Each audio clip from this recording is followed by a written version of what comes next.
Mexico Humanities Council, proud to support public and interpretive programs throughout New Mexico. Next time on Latin Music USA. A Mexican rock and roll? There ain't no such thing. I said, hold on, pal. Mexican Americans find their own musical voice.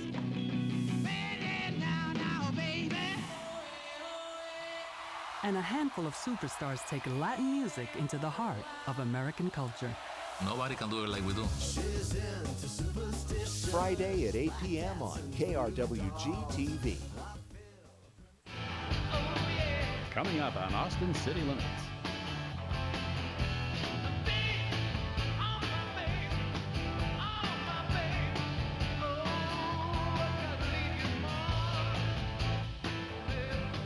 Saturday at 9 p.m. on KRWG TV.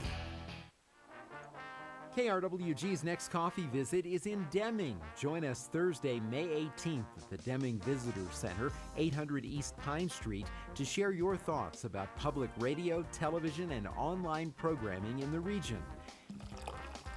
That's Thursday morning, May 18th from 9 to 11 for the KRWG coffee visit at the Deming Visitor Center. We'll see you there.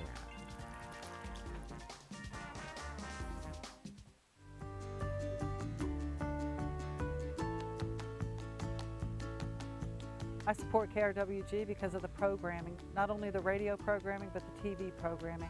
Unbiased, informative, essential. Every day I wake up to Morning Edition, I listen to the news.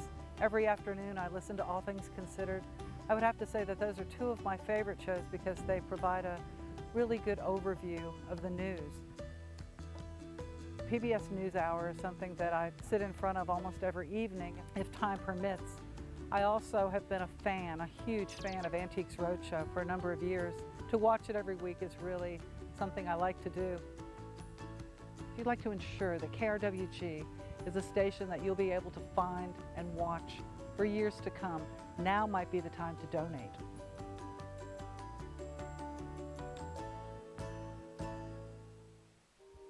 Video from the KRWG News Team, always online at krwg.org.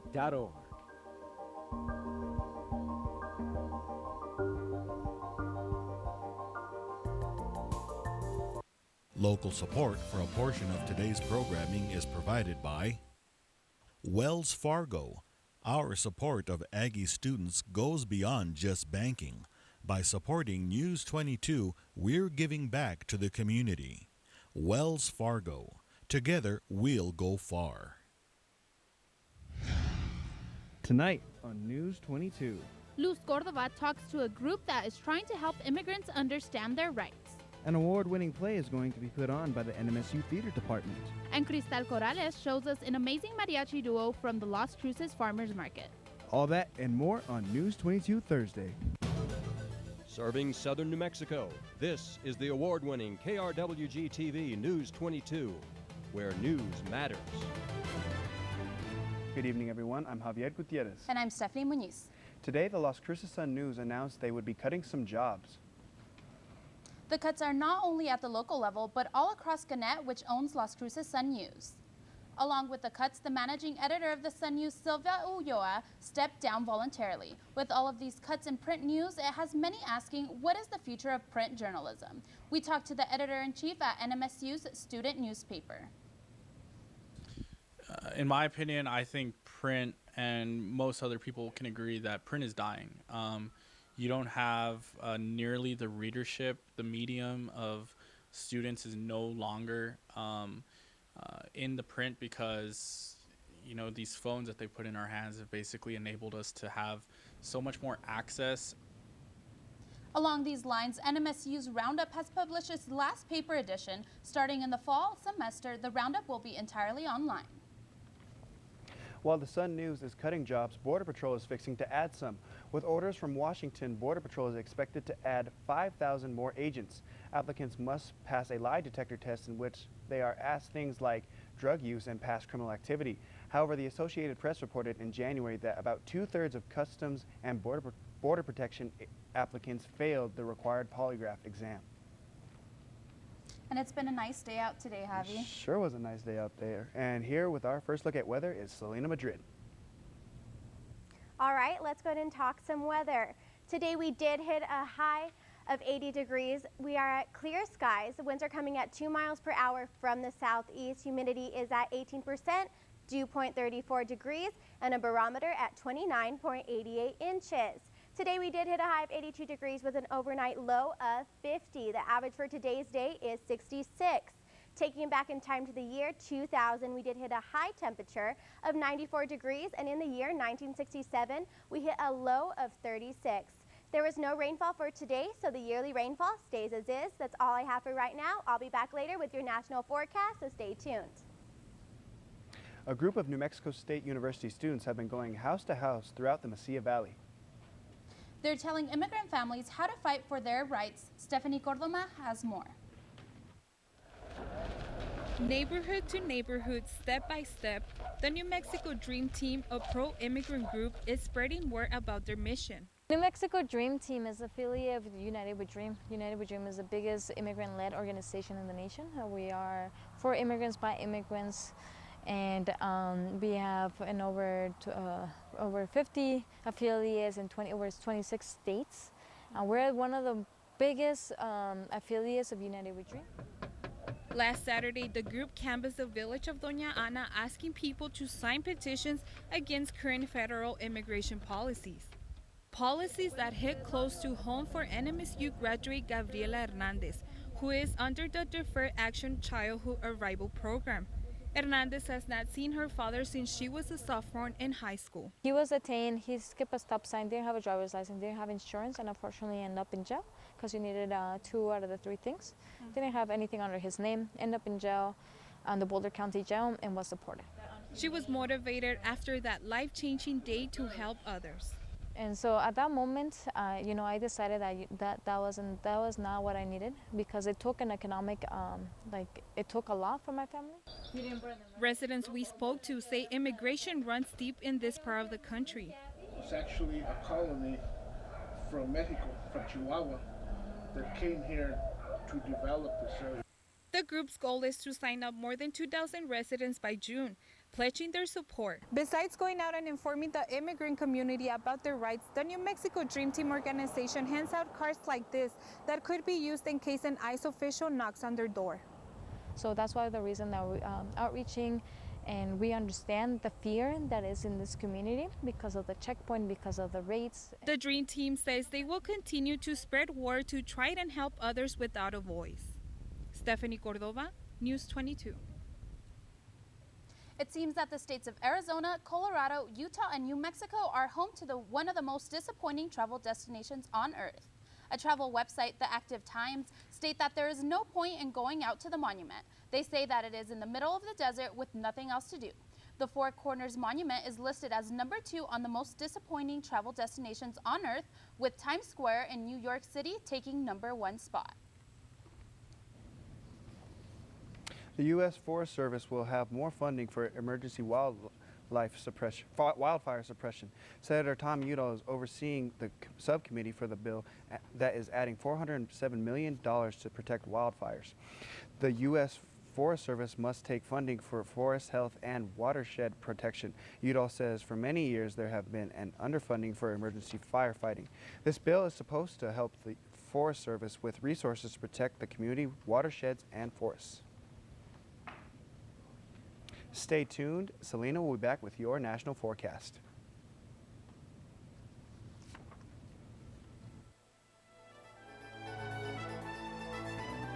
Holiday from a galaxy far, far away. More on that when NEWS22 continues.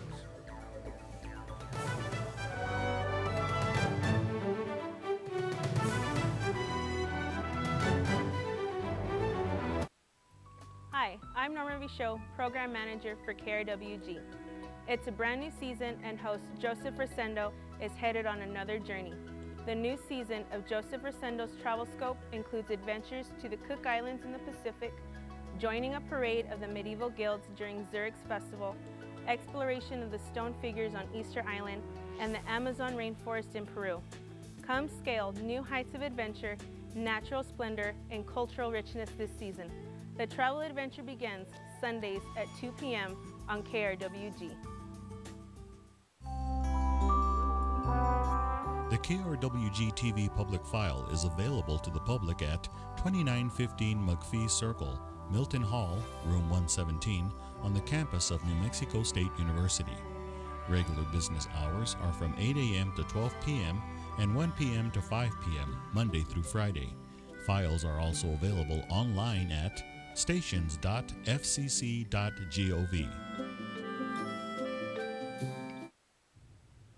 Welcome back. You're watching News 22 Thursday, where news matters. While the Four Corners Monument isn't getting much love, the Oregon Mountains Desert Peaks Monument in southern Mexico is. But the Trump administration is looking into whether it should be changed, as Emerson Moreau reports there are plenty of people who don't like that idea. Supporters of the Oregon Mountains Desert Peaks National Monument gathered at the Ramada Palms to protest one of the president's executive orders last weekend. In the executive order, President Trump asked Secretary of the Interior Zinke to look into all national monuments designated in the last 20 years. This had some New Mexicans concerned for the future of the national monument, which was designated by President Obama in 2014. Speakers like County Commissioner Billy Garrett had a straightforward message for the administration. We support Oregon Mountains Desert Peaks. Keep your hands off our public lands. The crowd had an even more simple message about the order.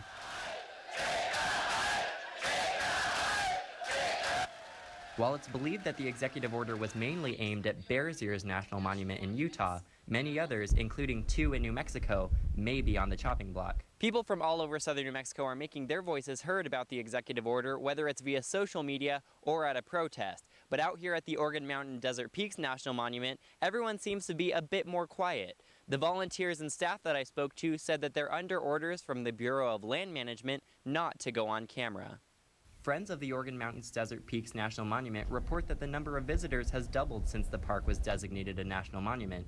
Some visitors, like Mariah Martinez, said that while not much has visibly changed except for a paved road, the park should stay protected. I think they need to stay preserved more, so I'd rather keep them monuments. The impact of the order is relatively unknown, but could strip the Oregons of their national monument designation or greatly reduce the size of their protected land. For now, the future of the Oregon Mountains is in the hands of Secretary of the Interior Zinke. Reporting for News 22, I'm Emerson Morrow. The Urinetown musical is getting ready for their last weekend at the NMSU Center for the Arts. The musical sends a message about importance of controlling water consumption. The show was originally set in a steampunk setting, but is adapted to the local Southwest area. Will Kilroy, the musical director, says that his show is entertaining, but also creates awareness about water consumption. Well, the hope is you come and have fun, because it is fun. It's a fun musical. The songs are great. You might walk out humming the music, but also hopefully it'll make you think about, oh, you know, I could, save water a little bit by this or that.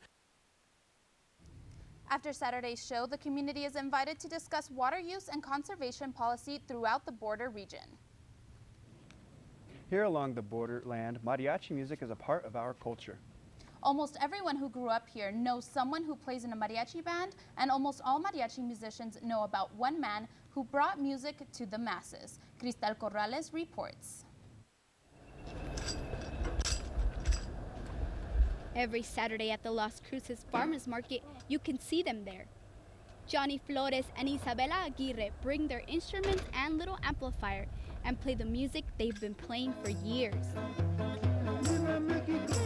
Johnny recently celebrated his 89th birthday, and he says music has always been the most important thing in his life. Johnny Flores and Isabela Aguirre have been playing their music for the community for more than 40 years, but this is not where it all started. It all started when Isabela and Johnny met.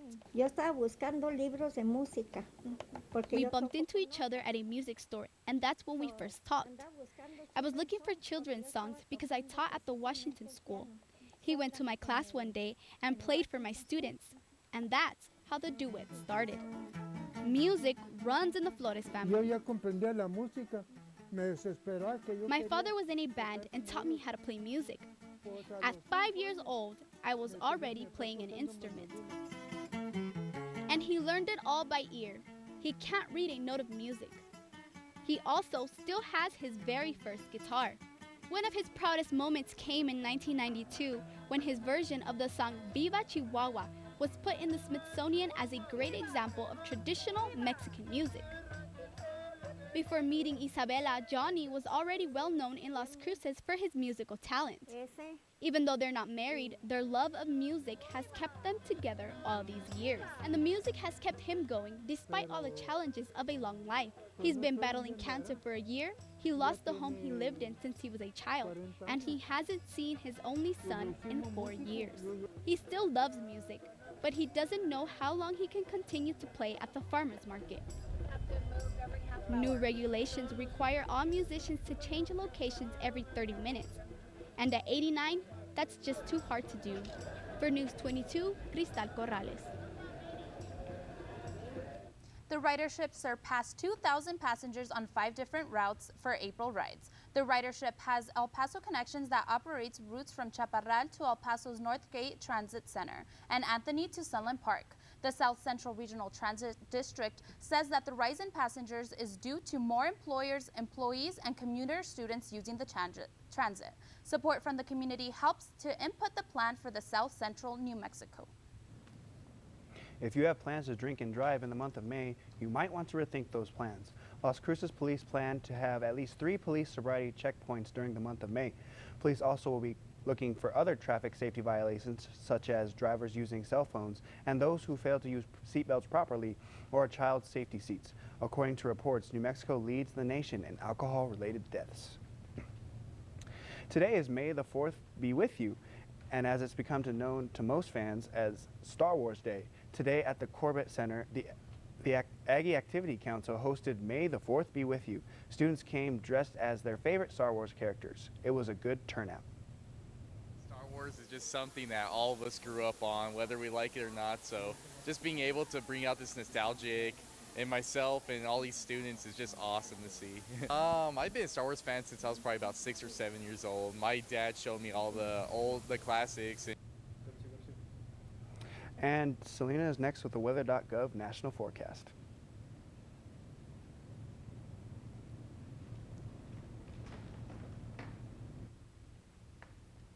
Welcome back. Let's go and take a look at our first map. While the weather may seem nice here, it is not nice elsewhere. As you can see, Atlanta, Jacksonville, Charleston, and Raleigh, you will be expecting awful storms, damaging wind gusts, torrential downpours, isolated tornadoes, especially for you guys in Charleston and Jacksonville. Be expecting those to get pretty bad, so make sure you stay in your house and stay safe. And for our next map, we're going to go and take a look at some temperatures around the United States. Temperatures do vary, so we're just going to take a look at them. As you can see, Seattle, you are at 75 degrees, very rainy. Salt Lake City, 76 degrees. Phoenix, very hot at 102 degrees. Albuquerque, closer to home, 79 degrees. El Paso, 84 degrees. You guys are having partly sunny clouds. St. Louis, you are at 53 degrees. Atlanta, 66, and New York, 60. That is all I have for right now for our national forecast. After the break, I'll be back with some temperatures around our region, so make sure to stay tuned.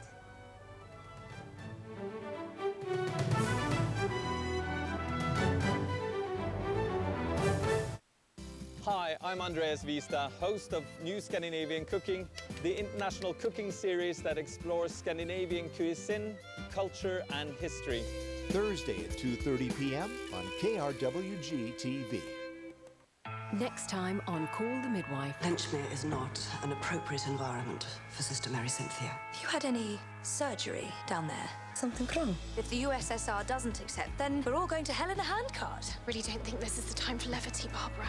Sunday at 7 p.m. on KRWG-TV. Christmas is all about showing off, something that people are going to say, did you really make it? A festive tree of Chelsea buns. Serve it warm, break it off, share it. All it needs is a fairy on top. That's me. And a holiday wreath of meringue and fruit. That looks smashing, that, Mary. It's a great centerpiece. It's the Masterclass Christmas Special. Wow, it's good. Happy Christmas. Happy Christmas, Mary. Sunday at 3 p.m. on KRWG-TV. Welcome back to News 22. Let's go and take a look at some temperatures around our region. Farmington, you are at 75 degrees. Santa Fe, 67. Gallup, 77. Clovis, you are at 60 degrees. Rio Doso, 64. Roswell, 74 degrees. Las Cruces, we are at 80 degrees. And Deming, you are at 80 as well. Tomorrow, temperatures do rise and do fall. Farmington, you are at 81 degrees. Santa Fe, 73. Albuquerque, 80 degrees. Socorro, 80 degrees. Roswell, 84. Las Cruces, we're a little bit cooler at 83 degrees. And Deming, you are quite a bit warmer at 87 degrees. Alamogordo, you will be having clear skies tonight with a temperature of 50 degrees. Be expecting partly sunny skies tomorrow with a high of 86. Truth or Consequences, be expecting clear skies tonight with a temperature of 56 degrees and tomorrow a high of 90. Silver City, you also will be having clear skies tonight with a temperature of 47 degrees. Tomorrow you will be having partly cloudy skies with a high of 82. And here in Las Cruces, we will be having clear skies tonight, a temperature of 50 degrees, and tomorrow is going to be a great day with a temperature of 90. That's all I have for right now. I'll be back later with your 5-day forecast. Back to you at the desk. Thank you, Selena. And a building fire is in ruins today after a fire in Houston. That's the first story in tonight's Southwest Minute.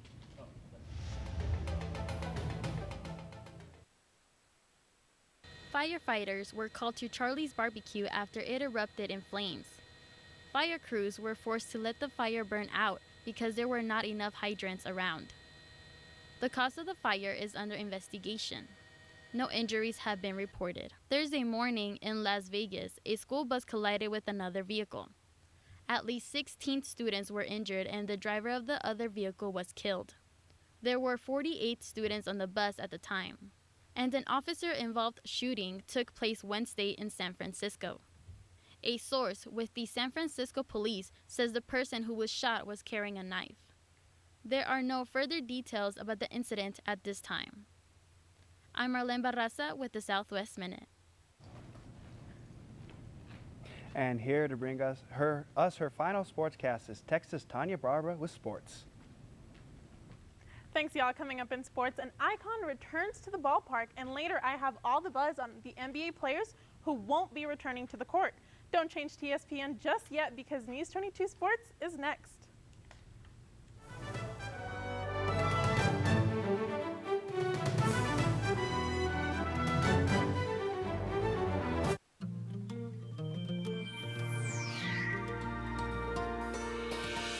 Hi, I'm Joseph Rosendo.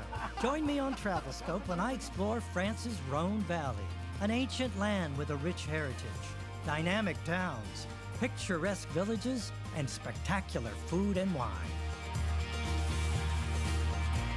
Santé. Santé. Sunday at 2 p.m. on KRWG TV. On Masterpiece. We want the concubine ousted. We know you want it too. Will you spell all your secrets, Anne? Trust your message to no one. Put the word in his ear yourself. Those who've been made can be unmade.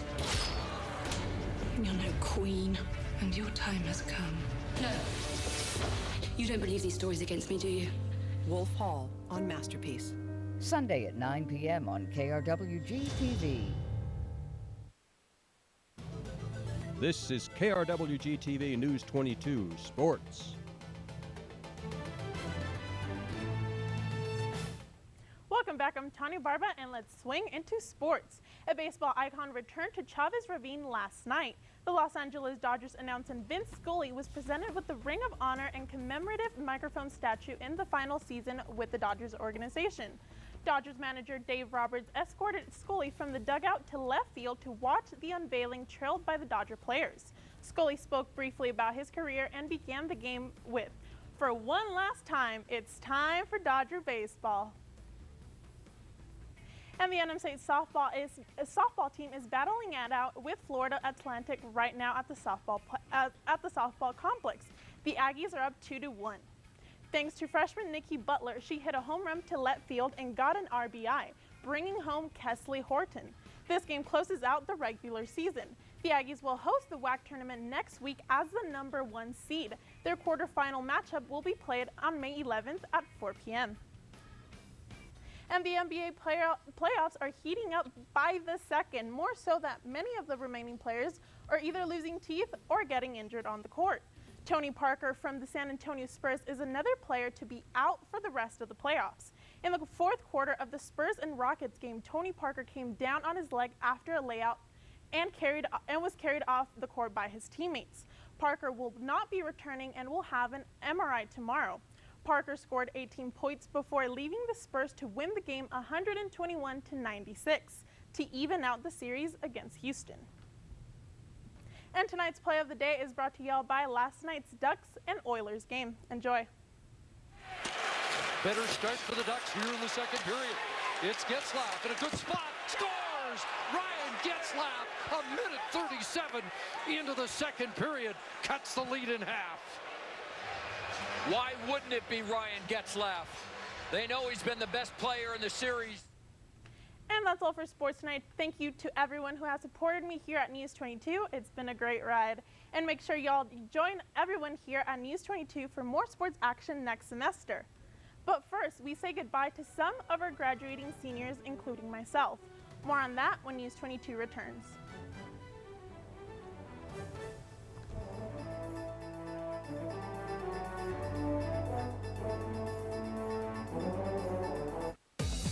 Dolphins, the cleverest animals in the ocean, who engage in courtship rituals and gang rivalries. Spy cams infiltrate the pod to record their antics and even chat with these charismatic creatures. Sunday at 11 p.m. on KRWG TV. Next time, Antiques Roadshow is in the sparkling city by the sea, Corpus Christi, Texas. Wow. Wow. Really? Oh, how fabulous. Don't miss these appraisals and many more next time on Antiques Roadshow. Monday at 8 p.m. on KRWG TV. It's that time of year again, the end of a semester and time to say goodbye to our graduating seniors. News22 is important to all of us, and we realize that on our last day. Very interesting. It's a long story of how I got involved in News22, actually. I first got started with News22 last spring. A friend of mine is an exchange student from India. I told him I needed a job, and so he said that he knew someone who had a job opening at KRWG. It's kind of just been like a home away from home. Gotten to meet like a lot of fun people. I'm not a journalism major, I'm like the only one here. Or my favorite time in the newsroom was probably when I got to anchor for the first time. I was super nervous. My first experience, I went out shooting with Greg Mallory. He took me out to a couple of baseball games, kind of taught me to set up with a camera. As soon as we said roll on the open, it was just like that jolt of adrenaline, you know? I feel like honestly News22 is one of like the best things I did during college. There's been ups and downs, and I've contemplated transferring to other schools, and News22 is really what kept me here.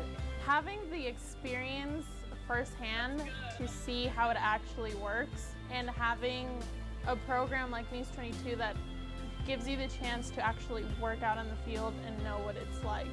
And just being in the newsroom over there is pretty fun. It was just a really fun environment to be a part of. It's nerve-wracking not knowing what's next. Hopefully I can transition from news into sports and be a weekend anchor for sports. But I'm excited to kind of go out there and take what I've learned and kind of apply it. I'm gonna miss the people the most. It's bittersweet. It's hard knowing that I've been here almost every day and not coming back next week. It's different.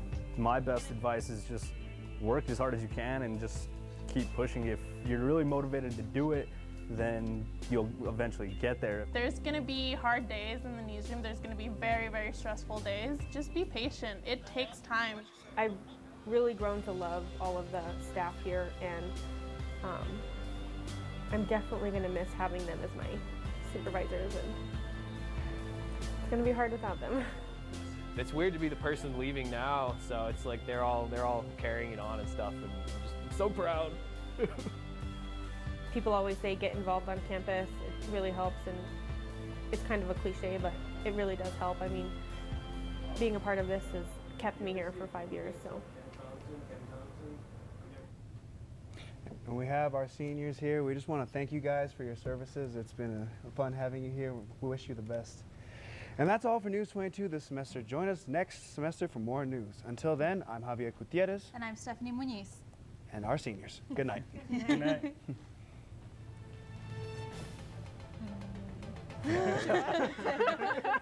Oh, miss you. Don't cry about that. We got this. This news brief in Español is brought to you by Noticias 22, Spanish language news for southern New Mexico and West Texas. Noticias 22.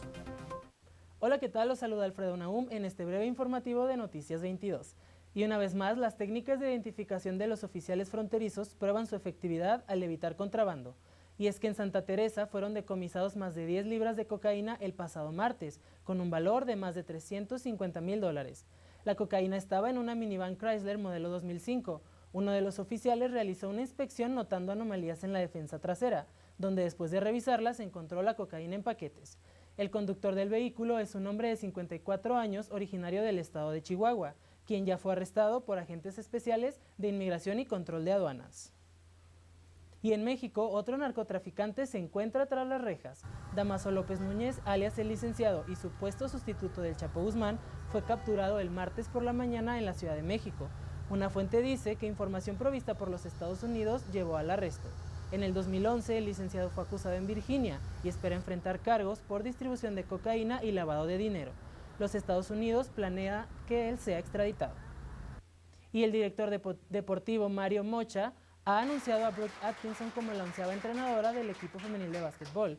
Las últimas 3 temporadas, Atkins las pasó en la Universidad Estatal de Colorado. Sin embargo, ella no es nueva para las Cruces, ya que fue entrenadora asistente para los Aggies durante 8 temporadas. Y esto ha sido todo para Noticias 22. Yo soy Alfredo Nahum. Local support for a portion of today's programming is provided by Wells Fargo. Our support of Aggie students goes beyond just banking. By supporting News 22, we're giving back to the